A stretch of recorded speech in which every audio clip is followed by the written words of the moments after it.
Dan bagi memahami bagaimana internet mempunyai pengaruh yang luas kepada ekonomi Malaysia, kita bersama wartawan Rizal Zulkifli dan pengurus Google Malaysia Sajith Sivanandan. Terima kasih dan anda bersama saya Rizal Zulkifli dan kita bersama dengan Sajith Sivanandan, pengurus Google Malaysia. Hi Sajith, thank you for joining us today.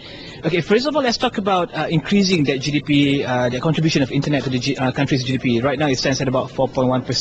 How do you foresee bigger contribution from internet itself to Malaysia's GDP? Oh, sure. So, the very interesting part of that contribution is that today personal consumption, personal expenditure, private consumption, private expenditure is actually proportionately lower than. So then when you pause to think of it, if more and more businesses will start to offer more and more services online, and you enable consumers to be able to purchase more and more things online, I think that's going to really spur this growth a whole lot more. I think that Malaysia has done an incredible job in regard to the whole setting up the base and the incredible exports that we have, which is what we enjoy, the export advantage. But from a local e-commerce perspective, we lag behind. We spend a lot of time on social networking, but there's less time being spent on transactions. And I think businesses need to really step up, because we know that Malaysians want to transact online.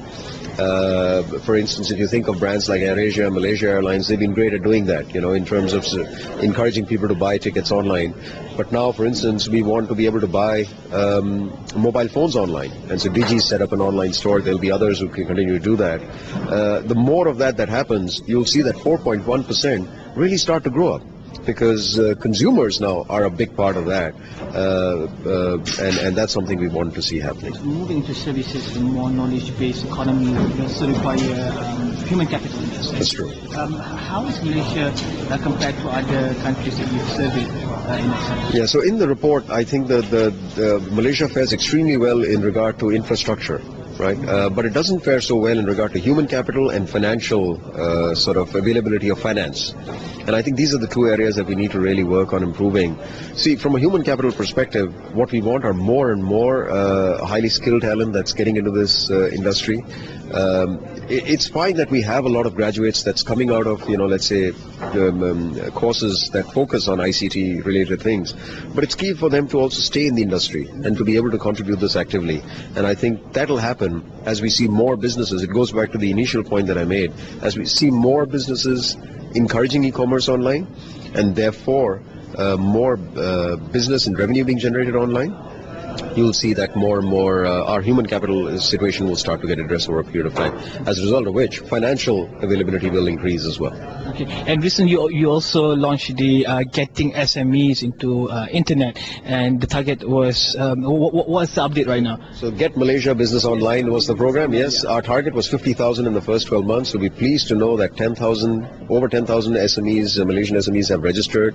Over 4,000 have already gone online with their website that's been formed. So this is incredible, right? If you think about it, like if you just stop for 1 minute and you think, 2 months back, 4,000 SMEs did not have a website. Today they do. So from my perspective, I'm already extremely excited about that. But ideally, success for me is not just the 50,000 in the next 12 months. Success for me is to be able to have all the 600,000 SMEs today that don't have a website have a website. And so we're very excited about that. And also, it's not just the quality, it's the quantity, but also the quality of exposure that you're giving to these SMEs, right? Very much. So what we're trying to do is give them, for instance, the first 10,000 that go online have free domain. The others at heavily discounted rates, thanks to our partners at .my domain registry. And then we're helping them advertise their products online as well, giving each business 200 ringgits worth of advertising vouchers free. So we not only want a lot of them online, but we want them to ensure that we want the quality of their online presence to be good, but we also want the consumer experience to be great, because then if both of those are sort of meeting, think about it, it's a perfect marriage, right? I mean, it's just great for the SME, and then for the consumer, think about it, you and I, we are looking for all kinds of services, curry puffs, plumbers, electricians, anymore, exactly, right? So why? Well, you want to leave the house for the right things to enjoy. You don't have to worry about, okay, where do I need to queue up to get that particular service? No need anymore. You just order it online, comes to your house, because Malaysia does very well in regard to, for instance, this part of the study in regard to getting things delivered and so on and so forth. We've got a reasonable logistics enterprise, logistics industry. So all of those pains are gone away. Imagine the benefits to business, right? I mean, you don't have to constantly invest in building giant stores, but you've got a wonderful online store that just really makes commerce frictionless and makes it pretty easy. Thank you very much, Sajid. Itu dari Sajid Sivanandan, pengurus Google Malaysia, bincangkan tentang laporan McKinsey dan juga Google. Dan kita akan berhenti di sini saja. Saya Rizal Zulkifli, teruskan menonton Bisnes Awani, berita sekelak dimensi. Salam hormat.